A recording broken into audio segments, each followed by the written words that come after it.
Palavra da Verdade, com Hernandes Dias Lopes. Nós vamos abrir a palavra de Deus em Romanos, carta de Paulo aos Romanos, capítulo 12, versos 1 e 2. Peço que você abra sua Bíblia comigo e acompanhe a leitura desse texto. Após o que, mantenha sua Bíblia aberta para nós considerarmos juntos esta passagem. Romanos 12, 1 e 2. O apóstolo Paulo escreve assim: Rogo-vos, pois, irmãos, pelas misericórdias de Deus, que apresenteis o vosso corpo por sacrifício vivo, santo e agradável a Deus, que é o vosso culto racional. E não vos conformeis com este século, mas transformai-vos pela renovação da vossa mente, para que experimenteis qual seja a boa, agradável e perfeita vontade de Deus. Amém. Eu gostaria de pensar com vocês como eu posso saber a vontade de Deus para a minha vida. Queria considerar isso à luz desse texto com vocês nesta manhã. É sabido de todos vocês que esta carta, chamada Carta aos Romanos, é o maior tratado teológico do Novo Testamento. É a grande expressão da fé evangélica, inspirada pelo Espírito Santo, que você tem nas Escrituras. Esta é a carta mais robusta que o apóstolo Paulo escreveu. Esta carta tem sido um farol na história, nos tempos de escuridão, a nortear a igreja, a dar direção ao povo de Deus, nos tempos de turbulência. E Paulo escreve esta carta e trata da doutrina da redenção. Ele menciona no capítulo 1 o conteúdo do Evangelho, o que significa o Evangelho. Ele menciona nos capítulos ainda 1 e 2 a necessidade do Evangelho, porque os homens estão perdidos, os homens estão debaixo da ira de Deus. Não importa se judeus, não importa se gentios, não importa se moralistas, todos pecaram e destituídos estão da glória de Deus. Mas Paulo abre no capítulo 3 os portais da graça e revela para nós como Deus, num plano eterno, perfeito e eficaz, planejou e executou e há de consumar a nossa redenção. Ele retrata a verdade da justificação pela fé no capítulo 3, ele exemplifica essa doutrina no capítulo 4, ele mostra os frutos dessa doutrina no capítulo 5, ele evidencia no capítulo 6 como a justificação desemboca na santificação. No capítulo 7 ele retrata o conflito que você tem mês depois da sua conversão. E no capítulo 8 ele mostra a grande obra do Espírito Santo, nos dando segurança da salvação. Nos capítulos 9 ele mostra o passado de Israel, a sua escolha soberana, escolha divina. No capítulo 10 ele mostra o presente doloroso. No capítulo 11 o futuro glorioso. E agora, no capítulo 12, ele começa uma nova etapa dessa carta, como ele fazia nas suas epístolas. Primeiro ele dava doutrina, depois ele aplicava a doutrina. Primeiro ele dava o credo, depois ele mostrava a conduta. Primeiro ele mostrava a teologia, agora ele mostra como isso desemboca na vida. E eu chamo a atenção dos irmãos para o fato de que Paulo está agora aplicando a doutrina. E o capítulo 12, a partir do capítulo 12, Paulo vai mostrar algo sublime. Que quando você tem um encontro com Deus, a evidência que você foi salvo, a prova de que você é uma nova criatura, a evidência cristalina de que você foi justificado pela fé, é que isso tem implicações reais, profundas nos seus relacionamentos.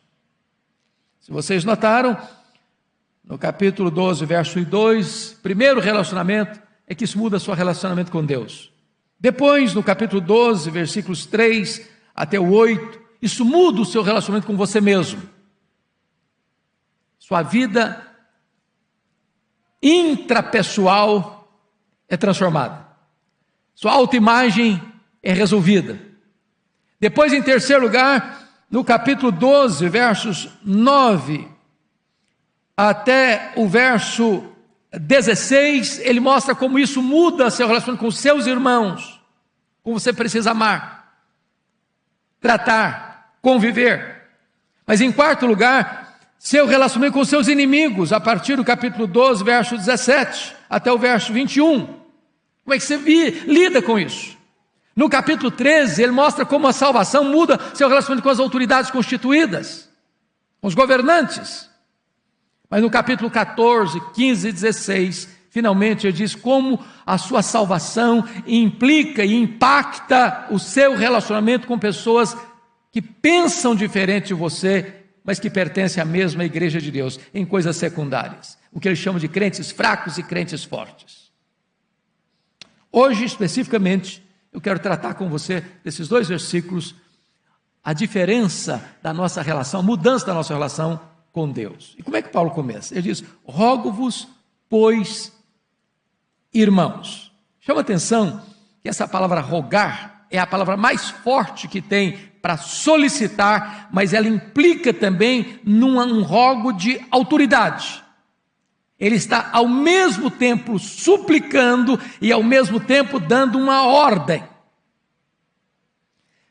Notem a preposição pois, rogo-vos pois. Esse pois aí é o liame, é o vínculo, é a ponte, é a conexão entre o que ele escreveu até no capítulo 11, que é a doutrina, que é o ensino, que é o conteúdo doutrinário, que é o conteúdo teológico, aquilo que Deus fez por você, para conectar agora com o que você vai fazer para Deus. Nós não estudamos doutrinas apenas para ter a nossa mente mais arejada, mais iluminada, para você conhecer e saber. Nós estudamos doutrina para que, ao saber destas verdades, isso impacte, isso mude, isso transforme a sua vida. Reflita nos seus relacionamentos. Então notem comigo, ele está rogando: rogo-vos, pois, irmãos, pelas misericórdias de Deus. Quando ele diz pelas misericórdias de Deus, ele está relembrando esta igreja tudo o quanto ele ensinou até aqui acerca da salvação. Você e eu fomos alcançados por causa da misericórdia de Deus. Eu estava perdido e ele me achou. Eu estava sujo e ele me lavou. Eu era escravo e ele me libertou. Eu estava condenado e ele me justificou. Eu estava morto e ele me deu vida. Tudo isso é a expressão da misericórdia de Deus por nós. Você e eu só estamos aqui hoje porque Deus é muito misericordioso conosco, porque não for a misericórdia de Deus, nós estávamos chafurdados no pecado, nós estávamos arruinados na escravidão do pecado, nós estávamos completamente amarrados do cipoal dos vícios e das mazelas. Foi a misericórdia de Deus que nos trouxe até aqui. Agora notem vocês que em virtude disso, ele vai fazer alguns rogos. Primeiro, que apresenteis o vosso corpo por sacrifício vivo, santo e agradável a Deus, que é o vosso culto racional. Eu quero destacar aqui 3 verdades, então, desse texto. A primeira delas é o que nós chamamos de apresentação. Ele roga para que aqueles crentes, para que você e eu, apresentemos o nosso corpo. Preste atenção nisso. O pastor Arival tratou hoje aqui no batismo da antiga aliança, onde o sinal da aliança era a circuncisão. Agora, na nova aliança, o sinal é o batismo. Lá na antiga aliança, o sacerdote, representando o povo, levava ao altar um cordeiro, que era imolado e oferecido. Agora, na nova aliança, não tem mais cordeiros, porque o Cordeiro de Deus, perfeito e imaculado, foi imolado, foi sacrificado, se ofereceu de uma vez para sempre. varrendo, portanto, do altar os animais mortos.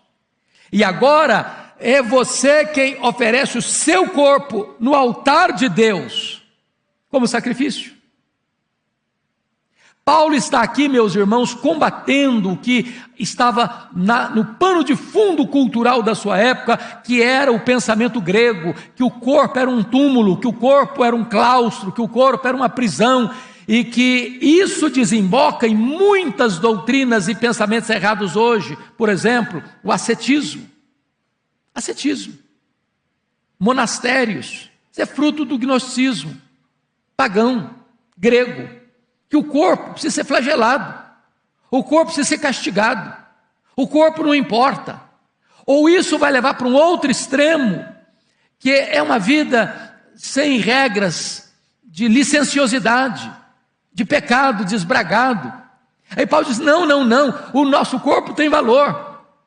Esse corpo foi comprado, Deus o criou, Deus o comprou com o sangue do seu filho. Esse corpo não é seu, esse corpo é propriedade de Deus, esse corpo é a morada do Espírito Santo, esse corpo é habitado pelo Espírito Santo, esse corpo precisa ser colocado agora a serviço de Deus, como sacrifício a Deus.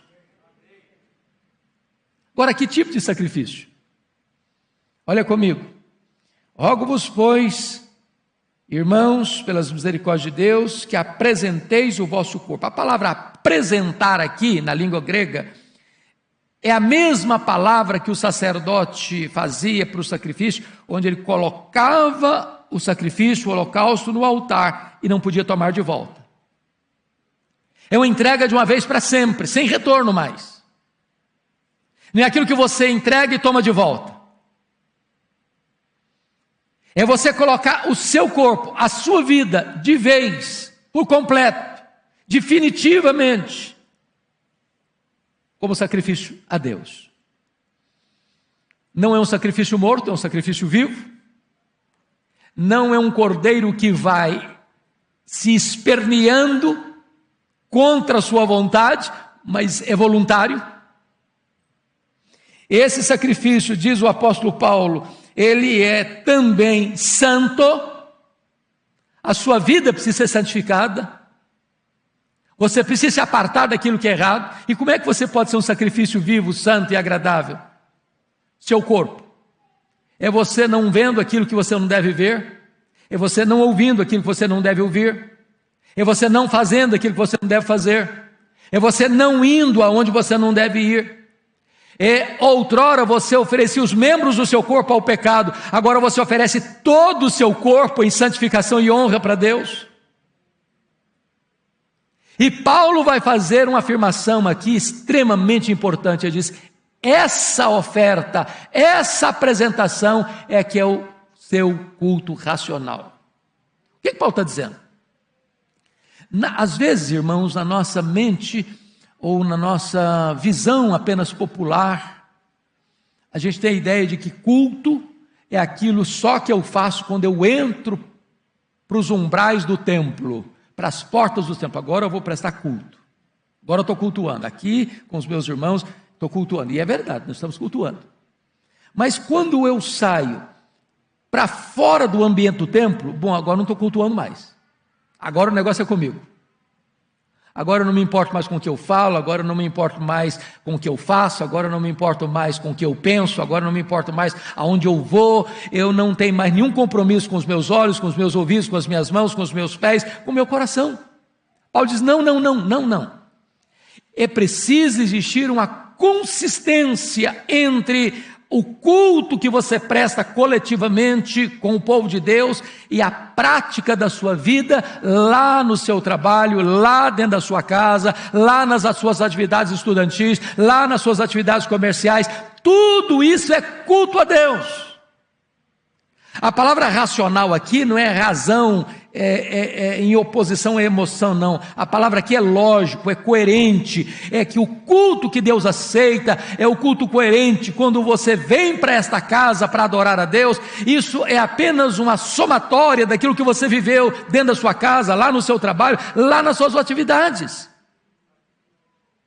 Esse é o culto que Deus aceita. É a vida.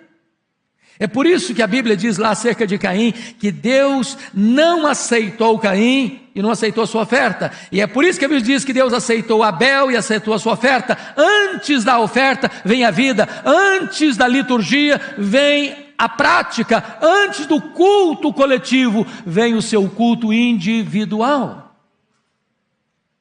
Primeira coisa então é a apresentação.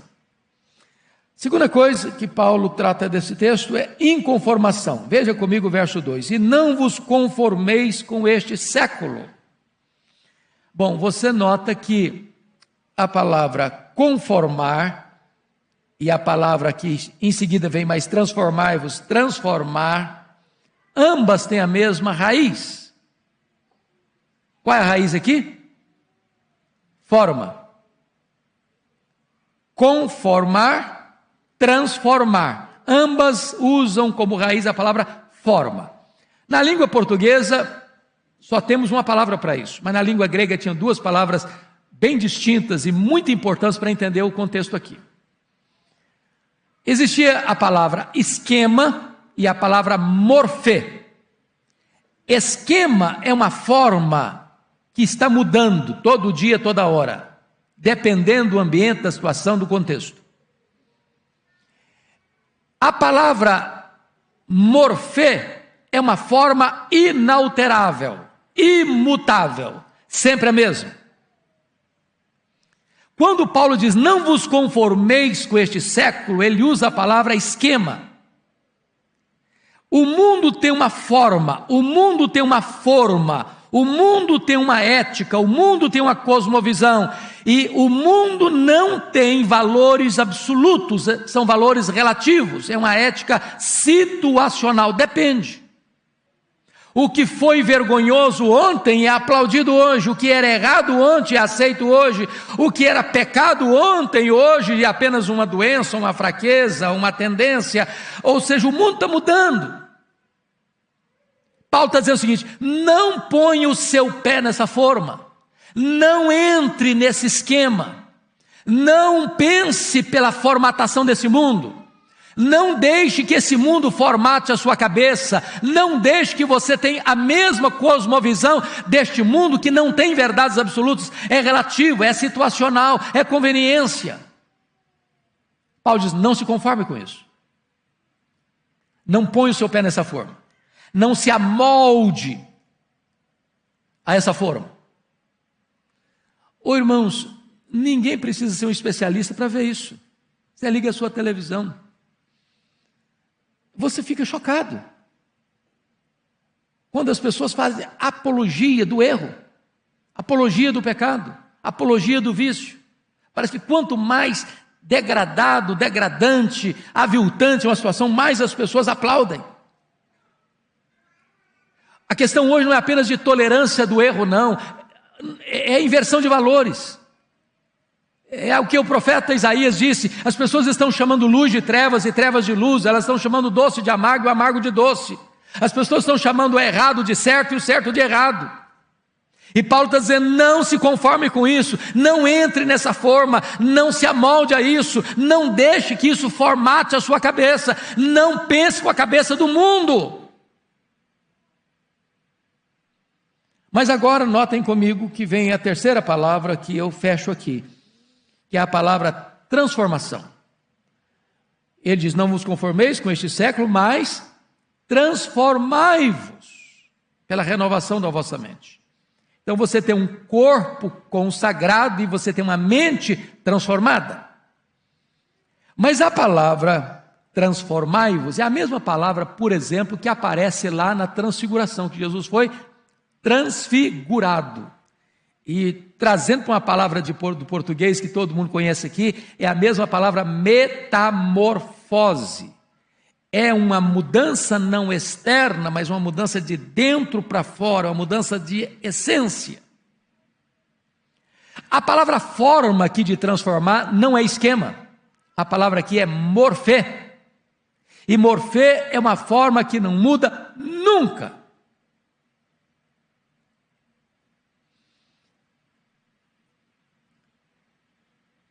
O que foi certo ontem é certo hoje. O que foi errado ontem é errado hoje. São os princípios de Deus.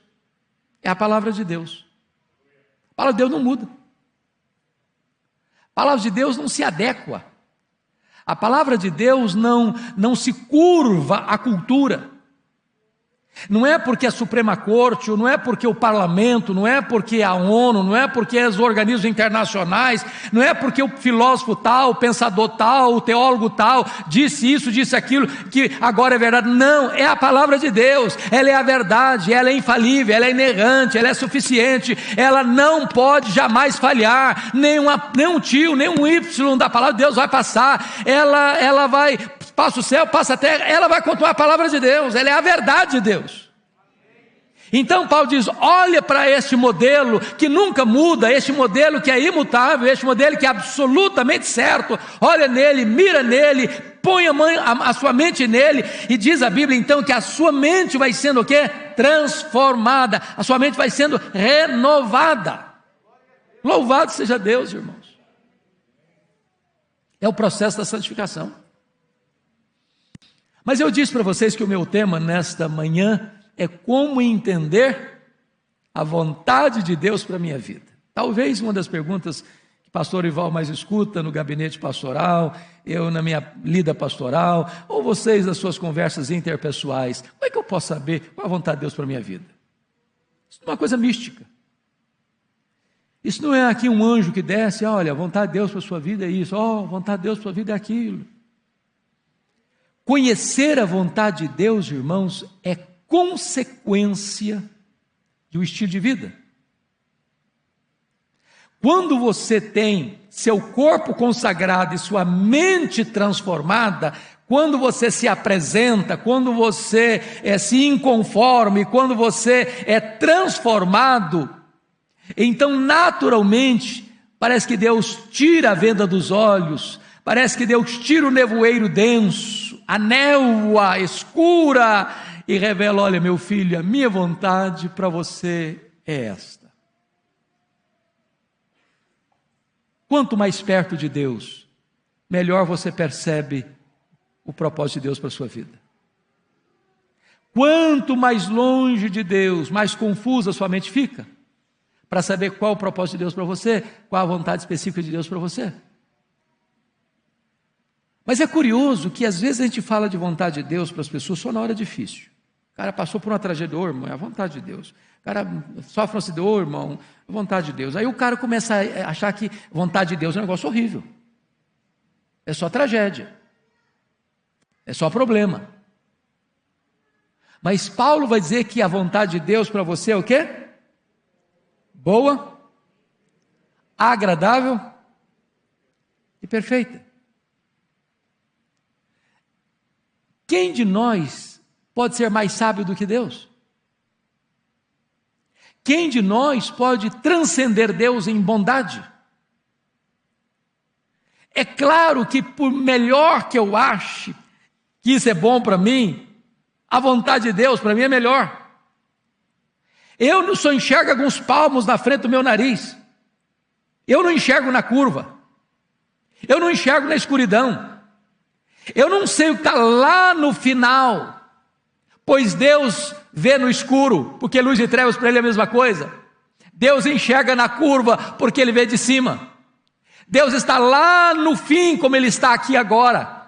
Então o plano de Deus para você é perfeito, a vontade de Deus para a sua vida é boa, a vontade de Deus para a sua vida é agradável, a vontade de Deus para a sua vida é perfeita. Deus é Pai, Deus é bom, Deus é misericordioso, e Ele tem o melhor para você, e quanto mais você andar com Ele, quanto mais você se apresentar para Ele, quanto mais você se conformar com este mundo, quanto mais você for transformado pela renovação da sua mente, mais você vai se deleitar em Deus, mais você vai conhecer a vontade de Deus, mais você vai experimentar a boa, agradável e perfeita vontade de Deus na sua vida. Que Deus nos ajude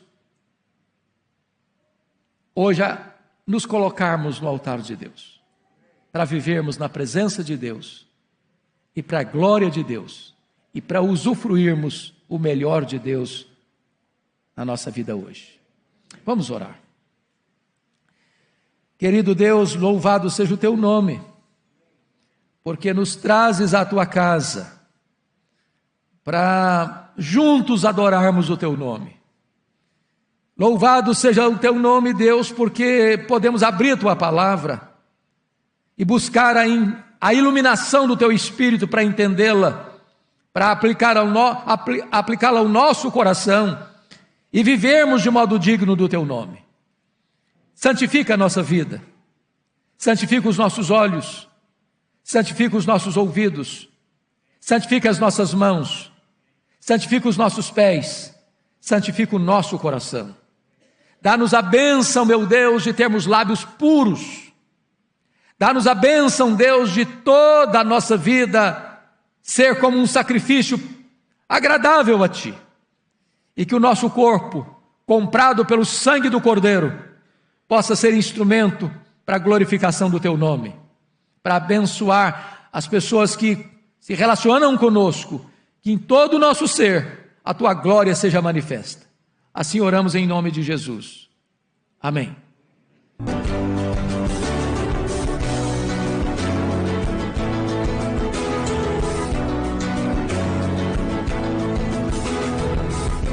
Palavra da Verdade, com Hernandes Dias Lopes. Palavra da Verdade, com Hernandes Dias Lopes. Irmãos amados, nós vamos abrir a palavra de Deus no livro de Zacarias, profeta Zacarias, capítulo 1, versos 7 a 17.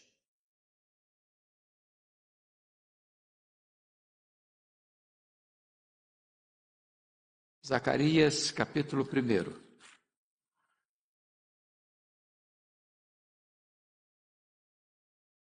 É o penúltimo livro do Antigo Testamento. Capítulo 1, versos 7 a 17. Está escrito o seguinte: no 24º dia do mês 11º, que é o mês de Sebate, no 2º ano de Dario, veio a palavra do Senhor ao profeta Zacarias, filho de Berequias, filho de Ido. Tive de noite uma visão, e eis um homem montado num cavalo vermelho. Estava parado entre as murteiras que haviam num vale profundo. Atrás dele se achavam cavalos vermelhos, baios e brancos. Então perguntei: meu senhor, quem são estes? Respondeu-me o anjo que falava comigo: eu te mostrarei quem são eles. Então respondeu o homem que estava entre as murteiras e disse: são os que o Senhor tem enviado para percorrerem a terra. Eles responderam ao anjo do Senhor que estava entre as murteiras e disseram: nós já percorremos a terra, e eis que toda a terra está agora repousada e tranquila. Então o anjo do Senhor respondeu: ó Senhor dos exércitos, até quando não terás compaixão de Jerusalém e das cidades de Judá, contra as quais estás indignado faz já 70 anos? Respondeu o Senhor com palavras boas, palavras consoladoras, ao anjo que falava comigo. E este me disse: clama, assim diz o Senhor dos exércitos, com grande empenho estou zelando por Jerusalém e por Sião, e com grande indignação estou irado contra as nações que vivem confiantes, porque eu estava um pouco indignado e elas agravaram o mal. Portanto, assim diz o Senhor, voltei-me para Jerusalém com misericórdia. A minha casa nela será edificada, diz o Senhor dos exércitos, e o cordel será estendido sobre Jerusalém. Clama outra vez, dizendo: assim diz o Senhor dos exércitos, as minhas cidades ainda transbordarão de bens, o Senhor ainda consolará a Sião, e ainda escolherá a Jerusalém. Amém. Eu quero conversar um pouco com vocês sobre o seguinte tema: uma patrulha dos cavaleiros celestiais. Bom, deixa eu colocar esse texto dentro do seu contexto. Vocês bem sabem que Zacarias é um profeta pós-exílico.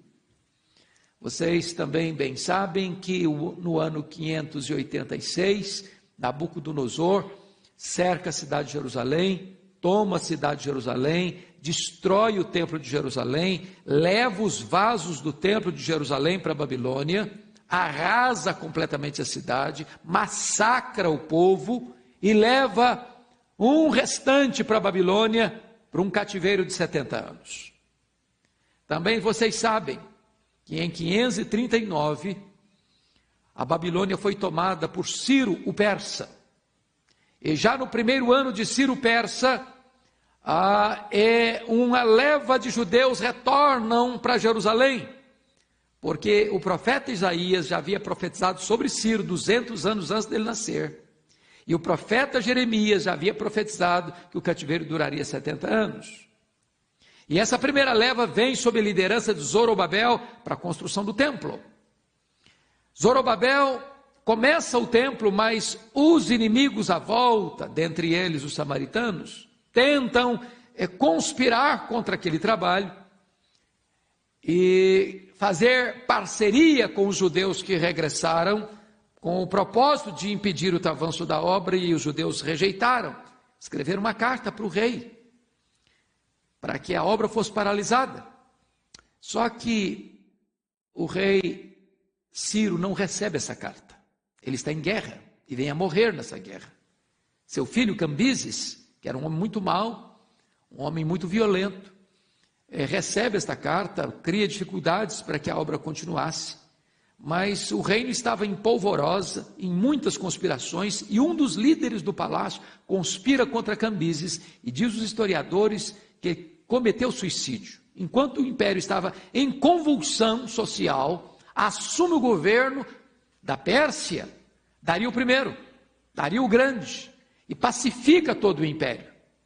E Dario, então, é o homem que está governando o mundo na época em que Deus levanta os profetas Ageu e Zacarias. Somos informados no texto, e você pode perceber, que se trata do segundo ano de Dario.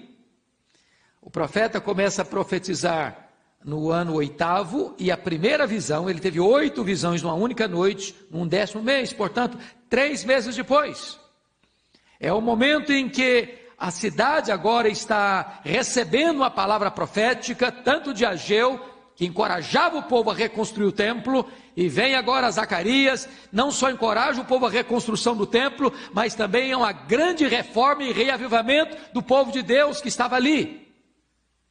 Pois bem, amados, vale destacar que então, Zacarias é uma espécie de apocalipse do Antigo Testamento. Ele é um homem que tem visões, transmite essas visões, e as visões são dadas para encorajar um povo desanimado. Assim como tantas vezes a profecia direta era dada para desinstalar um povo acomodado. E aqui está a primeira dessas visões. A visão ocorre 3 meses depois da primeira mensagem proferida, e é o segundo ano de Dario, que assumiu o poder da Pérsia num período de turbulência e rebelião contra Cambises. E essas visões certamente não são delírios, nem divagações da sua mente, são revelações dadas por Deus, para trazer mensagens claras para aquele povo. O lugar e os personagens, diz o texto, notem comigo, que ele estava num grande vale. Bom, Jerusalém tem um vale.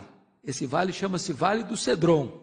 É muito provável que essa visão tenha se dado ali.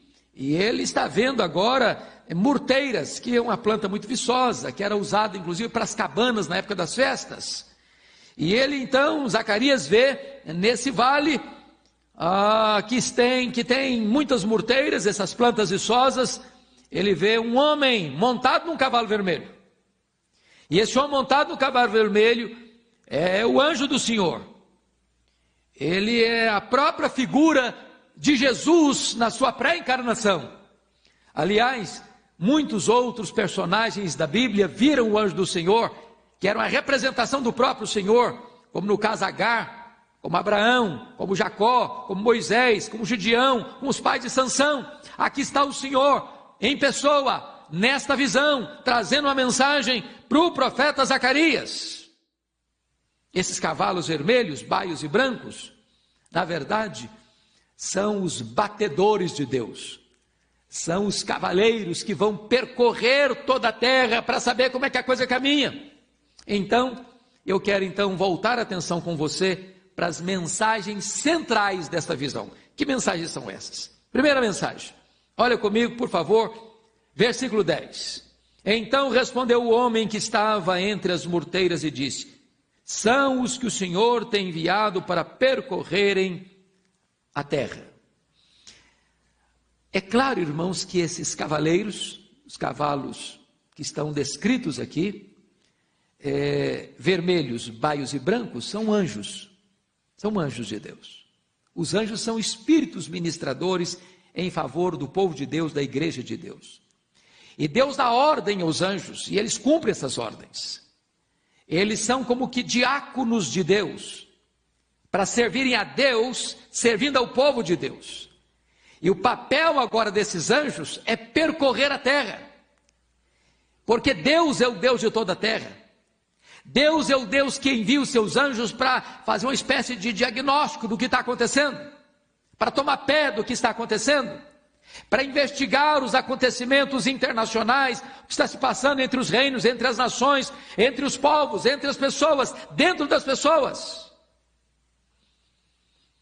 E é curioso que nessa análise divina, nessa pesquisa divina, nessa investigação divina, nessa perquirição divina, nesses agentes de Deus, nesses cavaleiros celestiais que saem a percorrer a terra, tudo é examinado, tudo é olhado, tudo é percebido, tudo é conhecido, nada pode ficar oculto ao conhecimento de Deus.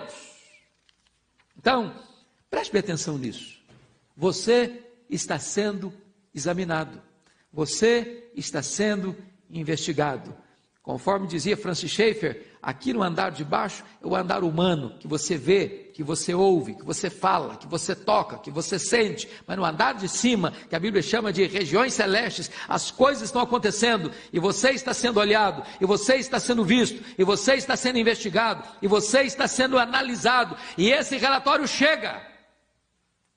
Então, segundo lugar, o que é que esses batedores de Deus, o que é que esses mensageiros de Deus trazem como resposta? Olha o versículo 11 comigo, por favor.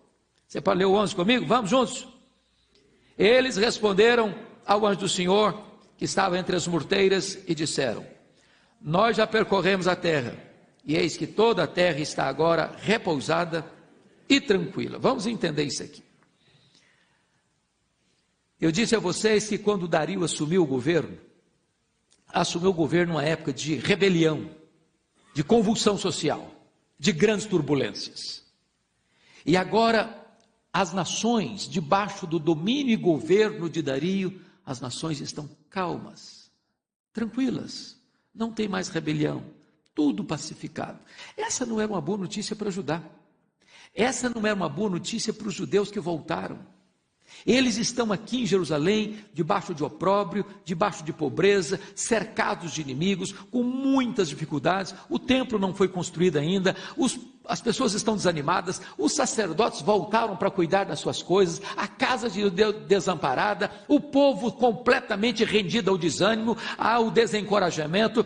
Isso significa o seguinte: olha, o mundo está em paz e vocês estão entregues à desdita, ao sofrimento, à dor, à pobreza, à miséria, ao esquecimento. Vocês estão abandonados aí. Essa era a mensagem de angústia. O mundo está em paz e ninguém se importa com vocês. Essa era a palavra que eles receberam. Aliás, o profeta Ageu, lá no capítulo 2, versículos 6 a 9, havia dito que o Senhor faria estremecer as nações, remiria o seu povo, e eles estão olhando: poxa, mas o povo está em paz, as nações estão em paz, e nós aqui, essa promessa de Ageu está muito distante de ser cumprida. Mas em a terceira mensagem, olha comigo o versículo 12, uma intercessão poderosa pelo povo de Deus. Pode ler o 12 comigo? Então, o anjo do Senhor respondeu: ó Senhor dos exércitos, até quando não terás compaixão de Jerusalém e das cidades de Judá, contra as quais estais indignado, já faz 70 anos. Note você que aqui é o próprio Jesus pré-encarnado conversando com o Pai. É a oração do Deus Filho ao Deus Pai. E esta oração, o Deus Filho está intercedendo ao Deus Pai pela cidade de Jerusalém? Até quando não terás compaixão de Jerusalém e das cidades de Judá, contra as quais estais indignado já faz 70 anos? Aqui está, irmãos, um dos pontos mais importantes da vida cristã. É que nós temos um grande sumo sacerdote, que já intercedia pela igreja antes de se encarnar, e que se encarnou e orou pela igreja, e que morreu na cruz e ressuscitou e voltou para o céu, e está à direita de Deus Pai como nosso grande sumo sacerdote, nosso advogado, ainda orando e intercedendo pela igreja. É o Senhor Jesus, o nosso grande sacerdote, sumo sacerdote e intercessor, e Ele está se colocando na brecha em favor da igreja. Jerusalém é um símbolo da igreja, é uma imagem da igreja, e aqui estamos tendo uma oração em favor da igreja. Se você perceber, o que está acontecendo é que Deus ficou irado com Jerusalém, porque Deus pode se irar com o seu povo. Quando o seu povo é exortado, quando o seu povo é ensinado, quando o seu povo é corrigido, quando o seu povo é disciplinado, e o seu povo mantém dura a sua cerviz, e endurece o seu coração, e tapa os seus ouvidos, e fecha completamente o canal de comunicação para ouvir a voz de Deus, e persegue ainda os profetas de Deus, e ainda mata os profetas de Deus, a ira de Deus se acende. E como a ira de Deus se acende? Através da disciplina.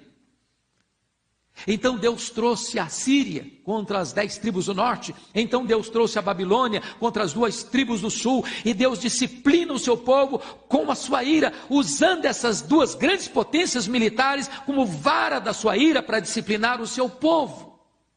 Mas agora o intercessor está dizendo: até quando? Até quando? Até quando não terás compaixão?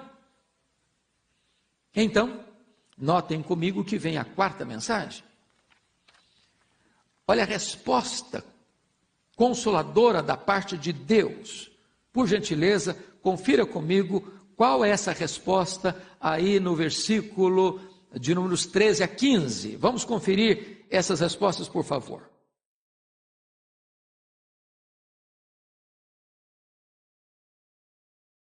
Olhem comigo.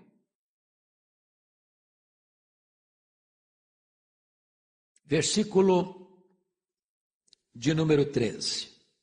Respondeu o Senhor com palavras boas, palavras consoladoras, ao anjo que falava comigo. Prestem bem atenção. O cenário não mudou.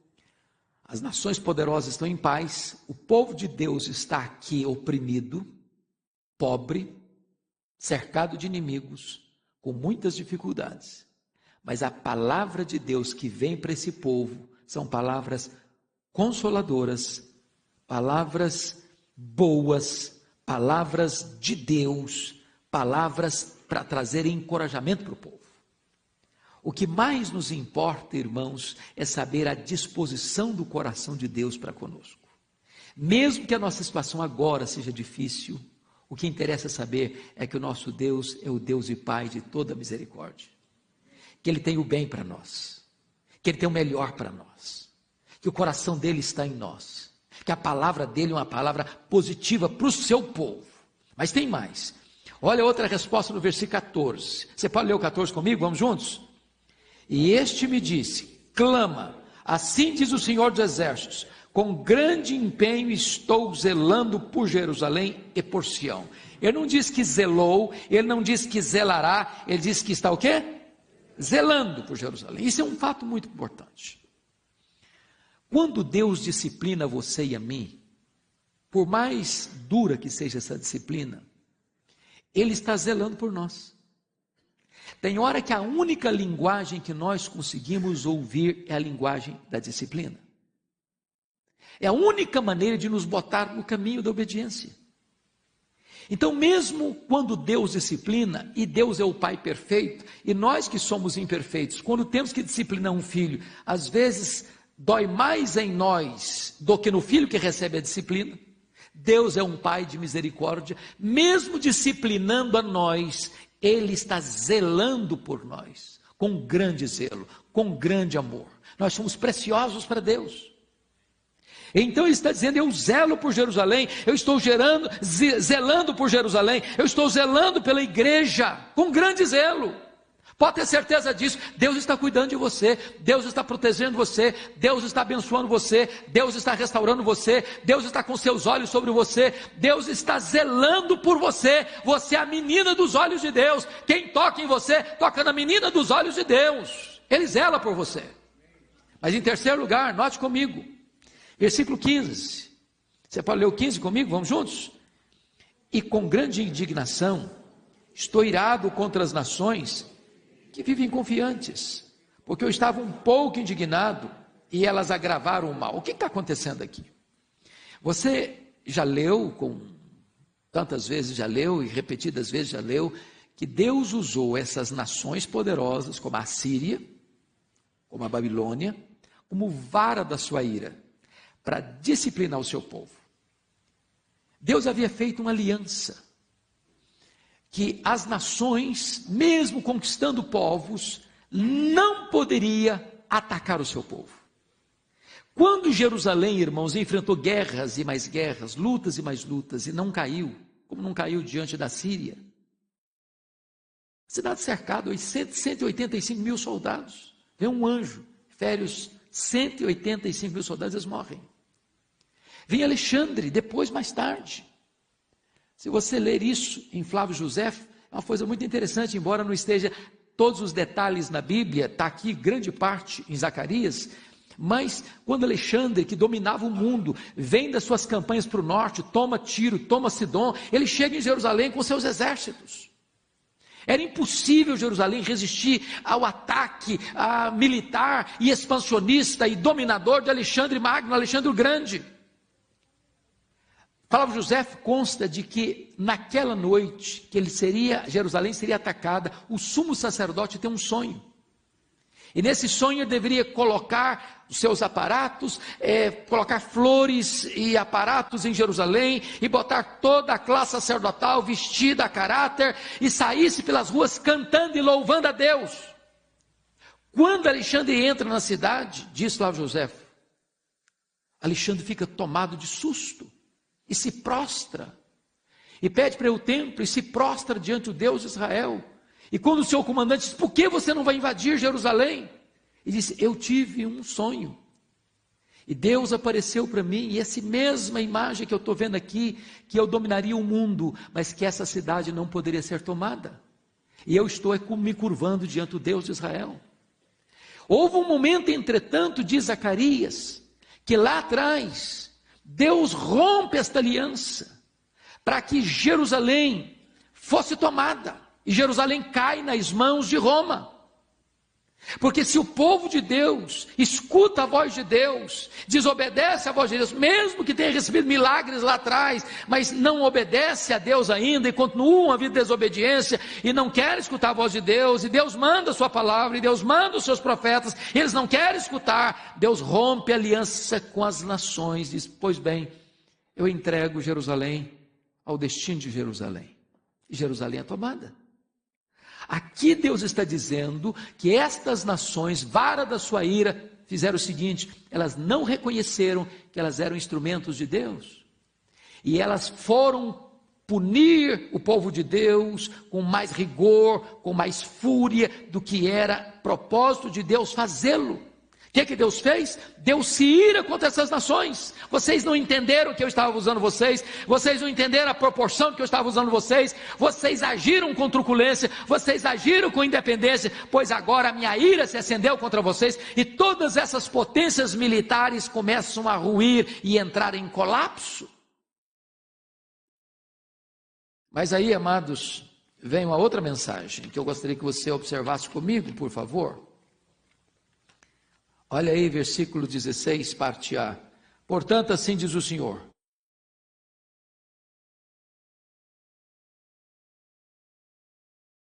Você que ainda que pelos nossos pecados Deus se ire contra nós, esse Deus tem prazer na misericórdia. Ele é tardio em irar-se, mas Ele é rico em graça e misericórdia e tem prazer em perdoar.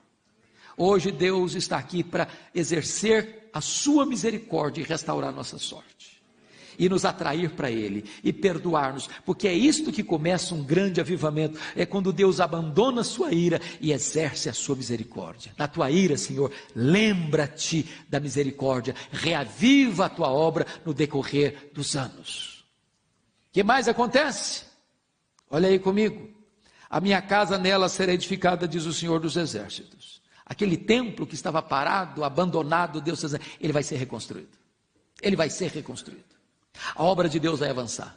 E tem mais, o cordel vai passar sobre Jerusalém. Significa o seguinte, a cidade vai ser reconstruída, a cidade vai ser reerguida, a cidade vai ser levantada. E quando você olha para esse cenário, espiritualmente falando, a igreja pode ser, em grandes momentos, em momentos difíceis da vida, alguém olhou e disse, parece muito mais cheio de escombros, parece mais um povo coberto de cinzas, parece mais um povo fracassado e derrotado, mas quando o povo olha para a igreja e não vê nela esperança, e parece que ela nunca vai se reerguer das cinzas, então Deus sopra o seu espírito, remove as cinzas, acende as brasas, acende um fogo santo, e a igreja é reavivada, e a igreja é restaurada, e a igreja é levantada no poder do seu espírito. É assim a obra de Deus, irmãos, é assim a obra de Deus. Mas finalizando, ele diz alguma coisa mais ainda no verso 17, clama outra vez dizendo, assim diz o Senhor dos Exércitos, as minhas cidades ainda transbordarão de bens, e o Senhor ainda consolará Sião, e ainda escolherá Jerusalém. Deus é o Deus que mesmo diante de um povo empobrecido, oprimido, machucado e ferido, alguns deles precisando vender seus bens, suas casas, até seus filhos e filhas como escravos, Deus está dizendo, eu vou reverter tudo isso, eu vou abençoar este povo, eu vou dar prosperidade a este povo, eu vou abençoar esse povo, de tal forma que eles vão ser consolados, e esta cidade vai ser ainda a menina dos meus olhos.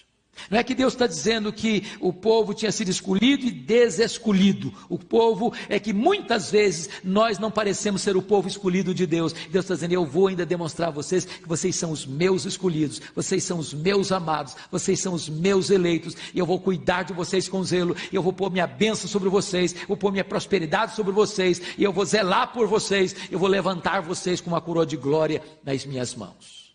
Este é um cenário do que Deus pode e há de fazer na vida da sua igreja hoje.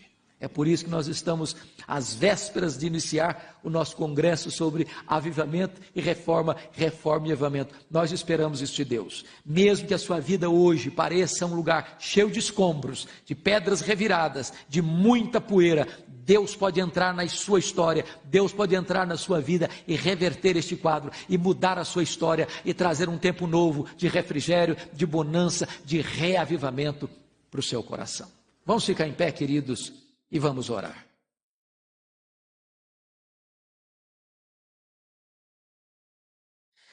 Deus amado, nós te adoramos nesta tarde, porque Tu és o Deus da nossa história, Deus dos nossos pais, Deus da nossa vida, Deus dos nossos filhos.